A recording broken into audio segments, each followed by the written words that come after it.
BPL ಕಾರ್ಡ್ಗಳ ಪರಿಷ್ಕರಣೆ ಮಾಡುವುದು ಅನಿವಾರ್ಯ ಆಗಿರುತ್ತೆ. ಬೆಂಗಳೂರಿನಲ್ಲಿ ಆಹಾರ ಸಚಿವ ಕೆಎಚ್ ಮುನಿಯಪ್ಪ ಹೇಳಿಕೆಯನ್ನು ಕೊಟ್ಟಿದ್ದಾರೆ. ದಕ್ಷಿಣ ಭಾರತದಲ್ಲಿ ಕರ್ನಾಟಕದಲ್ಲೇ ಬಿಪಿಎಲ್ ಕಾರ್ಡ್ ಹೆಚ್ಚಿಗೆ ಇದೆ. 75% ಬಿಪಿಎಲ್ ಕಾರ್ಡ್ಗಳು ಕರ್ನಾಟಕದಲ್ಲಿ ಇದೆ. ದಕ್ಷಿಣ ಭಾರತದಲ್ಲಿ ಕರ್ನಾಟಕದಲ್ಲೇ ಬಿಪಿಎಲ್ ಕಾರ್ಡ್ ಹೆಚ್ಚಿಗೆ ಇರೋದು ಅಂತ ಹೇಳಲಾಗ್ತಿದೆ. 75% ಬಿಪಿಎಲ್ ಕಾರ್ಡ್ಗಳು ಕರ್ನಾಟಕದಲ್ಲೇ ಇದೆ. ಕಾರ್ಡ್ಗಳು ಕರ್ನಾಟಕದಲ್ಲಿ ಇರೋದ್ರಿಂದ ಅನರ್ಹರು ಕಂಡು ಬಂದರೆ ಬಿಪಿಎಲ್ ಕಡ್ಡಾಯ ಮಾಡಿಸಬೇಕು.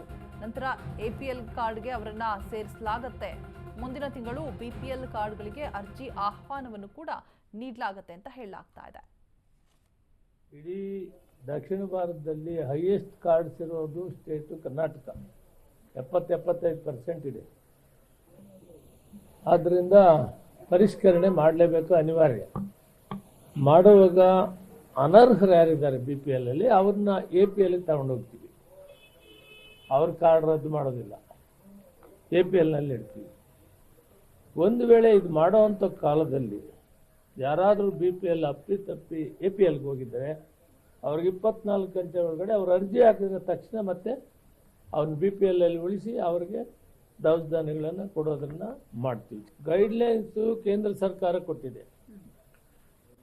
ಅವರು ಒಂದು ಪರಿಷ್ಕರಣೆ ಮಾಡಿ 7 ಲಕ್ಷ ಕಾರ್ಡನ್ನು ಅದು ಬಿ ಪಿ ಎಲ್ ಅಲ್ಲಿರೋದನ್ನು ತೆಗಿಬೇಕಂತ ಅವರೇ ಆದೇಶ ಕೊಟ್ಟಿದ್ದಾರೆ. ಅದರ ಬಗ್ಗೆ ನಿನ್ನೆ ನಮ್ಮ ಅಧಿಕಾರಿಗಳೊಂದು ಮೀಟಿಂಗ್ ಮಾಡಿದ್ದಾರೆ.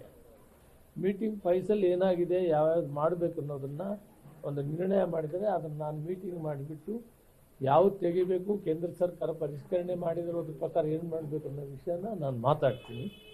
ಒಟ್ಟಲ್ಲಿ ನೆಕ್ಸ್ಟ್ ಮಂತ್ ನಾವು ಓಪನ್ ಮಾಡ್ತೀವಿ ಬಿ ಪಿ ಎಲ್ ಕಾರ್ಡ್ಗೆ. ಯಾರು ಅರ್ಹರಿದ್ದಾರೆ ಅವ್ರಿಗೆ ಕೊಡೋಣ. ಇಡೀ ದಕ್ಷಿಣ ಭಾರತದಲ್ಲಿ